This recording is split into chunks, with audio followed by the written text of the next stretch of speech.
ETF index mutual funds నేర్చుకుని stock మార్కెట్లో రాణించాలనుకుంటున్నారా? వెంటనే ఈ నెంబర్కి కాల్ చేయండి.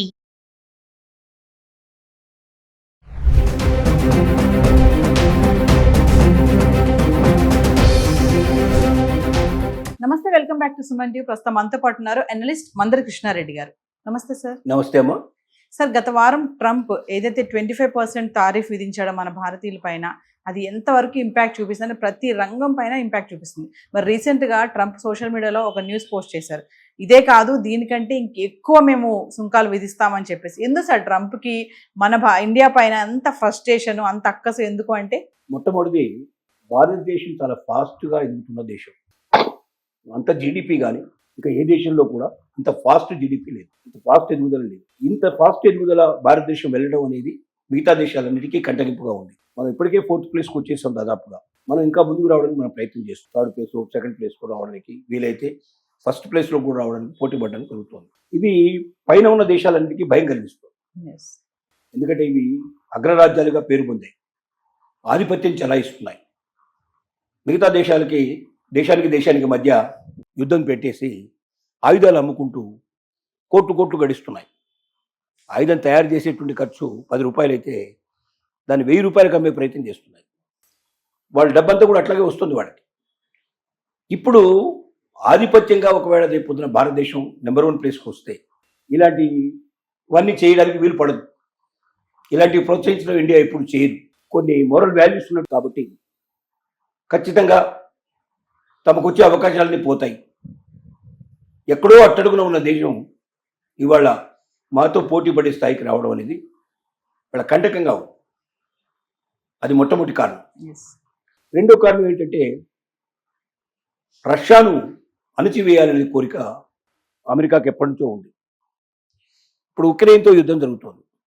ఉక్రెయిన్ చాలా చిన్న దేశం, రష్యాతో పోలిస్తే చాలా చిన్న దేశం. ఈ పాటికి ఎప్పుడో యుద్ధం అయిపోవచ్చింది. ఎందుకు యుద్ధం అయిపోవడం లేదు? కారణం ఏమిటి? అమెరికా తర్వాత యూరోపియన్ యూనియన్ ఆయుధాలు సప్లై చేస్తూ కావలసినటువంటి మిగతా డబ్బు వ్యవహారం కావాల్సినంతా కూడా అమరుస్తూ చిన్న దేశమైన యుక్రెయిన్ రష్యాకు పూర్తిగా సరెండర్ కాకుండా రక్షించబడుతుంది. కోటాను రూపాయలు దానికోసం వీళ్ళు వెచ్చిస్తున్నారు.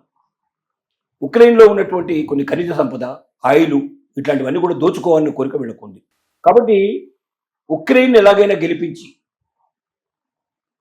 ఇవన్నీ దోచుకోవాలనే కోరిక బిహైండ్గా ఉండి పెట్టుకొని రష్యాకు ఏ రకమైన సాయం అందకుండా చేయాలని, రష్యా నుంచి ఎవరు ఏమి కొనకూడదని నిబంధనలు పెట్టారు. కానీ భారతదేశం ఏం చేస్తుందంటే క్రూడ్ ఆయిల్ కొంటుంది బాగా. క్రూడ్ ఆయిల్ కొని దాన్ని శుభ్రం చేసి ఆయిల్ కింద, డీజిల్ కింద మార్చేసి ఇంకా ఆయిల్ ప్రొడక్ట్స్ అన్ని తయారు చేసి మన దేశంలో ఉపయోగించుకోవడం కాకుండా కొన్ని దేశాలకు కూడా అమ్ముతుంది. దానివల్ల బాగా డబ్బు సంపాదించింది. దీనివల్ల ఫాస్ట్ గ్రోతింగ్ కూడా ఒక రకమైన అవకాశం కల్పిస్తుంది. ఇది అమెరికాకు విపరీతమైన కోపాన్ని తెప్పిస్తుంది.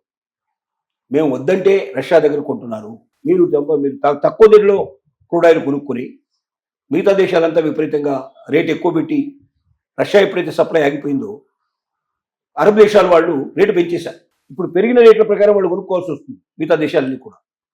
కానీ భారతదేశానికి చాలా తక్కువ రేట్లో వస్తుంది. అంటే రష్యా యుక్రెయిన్ యుద్ధం వల్ల ఒక రకంగా భారతదేశం లాభించినట్టే లెక్క. కాబట్టి మిగతా దేశాలన్నీ ఎక్కువ పెట్టి కొనుక్కుంటుంటే తక్కువ రేట్లో నువ్వు తీసుకుని నువ్వు ఉపయోగించుకోవడమే కాకుండా ఇతర దేశాలు కూడా అమ్ముకుంటూ లాభాల మీద లాభాలు సంపాదించుకుంటూ నువ్వు ఎదగడానికి సిద్ధపడుతున్నావు.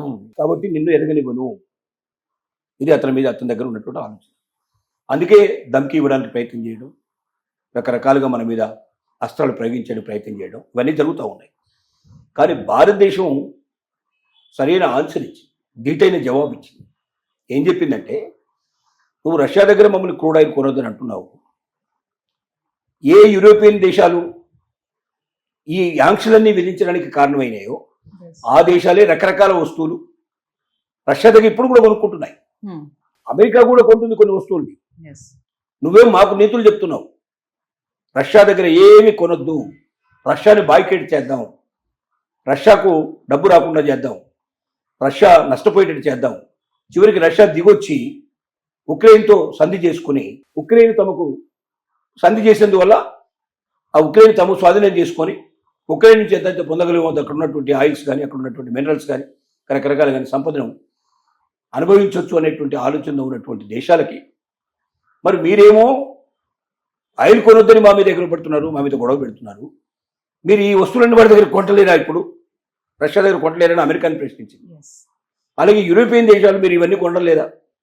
ఇన్ని కోట్ల రూపాయల వస్తువుల్ని, సర్వీసెస్ని రష్యా నుంచి మీరు కొనుక్కుంటూ మీ పబ్బం గడుపుకుంటూ మమ్మల్ని మాత్రం కొనొద్దని చెప్పి నీతులు చెప్పడం సరైందేనా? ముందు మీరు కొనడం అనే తర్వాత మాకు చెప్పండి అని ధీటైన జవాబు భారతదేశం ఇచ్చింది. ఇప్పుడు ట్రంప్ ఈ పనులే కాదు ఇంకా కొన్ని సుంకాలు విధిస్తానని బెదిరిస్తున్నాడు. ఎస్. మీరు ఎన్నైనా మీరు ఏం చేసుకుంటారో చేసుకోండి, మాకేం నష్టం లేదు, కష్టం లేదు. ఎందుకంటే ఈ వస్తువుల రేట్లు అక్కడ పెరిగిపోతాయి సుంకాలు విధించడం వల్ల. ఇప్పుడు అక్కడ భారతదేశం నుంచి పోయేటువంటి వస్తువుల మీద సుంకాలు వేస్తున్నాడు. ఎస్. అంటే అది ఎవరు కొనాలి? అమెరికాలో ఉండే ప్రజలు కొనుక్కోవాలి. ఇప్పుడు మందులు ఉన్నాయి, ఎసెన్షియల్ మందులు మన దేశం నుంచి వెళ్తున్నాయి. ఇతర దేశాల నుంచి వచ్చే మందులు చాలా ఎక్కువ ఖరీదు ఉంటాయి. మన మందులతో పోలిస్తే డెఫినెట్గా ఇతర దేశాలతో మందులతో పోలిస్తే మన మందులు చాలా చౌకగా దొరుకుతాయి. చౌకగా దొరికేటువంటి మందులకు అలవాటు పడ్డారు అమెరికన్స్. ఇప్పుడు ఒకేసారి ట్యాక్స్ పెంచి మారిస్తే మందులు ఖరీదైపోతాయి. ఖరీదైన మందులు కొనుక్కోవడానికి ఇబ్బంది పడిపోతారు. ఇబ్బంది పడేది ఎవరు? అమెరికన్లే. కాబట్టి లాస్ట్కి వచ్చే వరకు భారతదేశానికి వచ్చే నష్టంతో పాటుగా అమెరికన్స్కు కష్టాలు కూడా పెరుగుతాయి. పెరిగినప్పుడు ట్రంప్కు వ్యతిరేకంగా ఎదురు తిరిగినా ఆశ్చర్యపడాల్సిన అవసరం లేదు, అతను దిగిపోమని చెప్పి అడిగినా ఆశ్చర్యపడాల్సిన అవసరం లేదు. కాబట్టి మీ దేశ పౌరులకు నష్టం చేసే ముందు ఒకటికి నువ్వు ఆలోచించుకో. నీ దేశానికి ఎగుమతి కాకపోతే ఇంకో దేశానికి ఎగుమతి చేసుకుంటాం, లోకల్ మార్కెట్ని పెంచుకునే ప్రయత్నం చేస్తాం, ఏదో ఒకటి చేస్తాం, చేయకుండా ఉండం కదా. ఒక దేశం మీదనే ఆధారపడి ఎస్. ఆ దేశం ఇస్తే తీసుకోలేకపోతే లేదు, ఆ దేశానికి పంపించగలిగితే బతుకుతాం లేదనుకుంటే అలాంటప్పుడు దేశం ఉండడమే అవసరం లేదు. దేశం అంటే ఎట్లాంటి పరిస్థితులను ఎదుర్కొని నిలబడగలిగే దేశం. అదేదో మేము చేసి చూపిస్తాం అన్నట్టుగా ధీటైన జవాబులు ఇస్తుంది, ధీటుగా నిలబడుతుంది. ఇది కూడా ట్రంప్కి కోపం ఎక్కువ తెప్పిస్తుంది. ఎస్. వచ్చి సరెండర్ అయిపోయి నన్ను రిక్వెస్ట్ చేసి బ్రతిమలాడి ఏదో రకంగా కాళ్ళు గడ్డవో పట్టుకుంటే నేను ఏదో ఇచ్చినట్టుగా చేద్దామనేది అతని కోరిక. కానీ భారతదేశం ఆ రకంగా వెళ్ళడం లేదు, పూర్తిగా ఎదురు తీరుస్తుంది. కాబట్టి కోపం ఇంకా పెరుగుతుంది. అందుకే వలసదారుల విషయంలో కూడా ఇక్కడికి వచ్చి సెట్ అయిపోతున్నారని చెప్పేసి కూడా అది కూడా ఉంది ట్రంప్కి. వలసదారులు భారతీయులే కాదు, చైనా నుంచి వస్తున్నారు, మిగతా దేశాల నుంచి కూడా వస్తున్నారు. అది కాదు ముఖ్యమైన, మన దేశం ఎదిగిపోతుంది. అంటే అమెరికాకు వెళ్ళేటువంటి భారతీయులందరూ కూడా వేలంత ఎక్కువ మంది అక్కడ సంపాదించి ఇక్కడ పంపించడానికి ప్రయత్నం చేస్తున్న విషయం తెలుసు. అది ఒక భారతీయులే కాదు, వలసదారులు అందరూ ఆ పని చేస్తున్నారని తెలుసు. కాబట్టి ఆ వలసదారులు వీళ్ళంత వరకు వదిలించుకొని ఇతర దేశాల నుంచి వచ్చేవాళ్ళ వల్ల తన దేశానికి లాభం వచ్చేట్టుగా, తన సంపద పెరిగేటట్టుగా చేద్దామని ఒక ప్రయత్నం చేస్తూ ఉన్నాడు.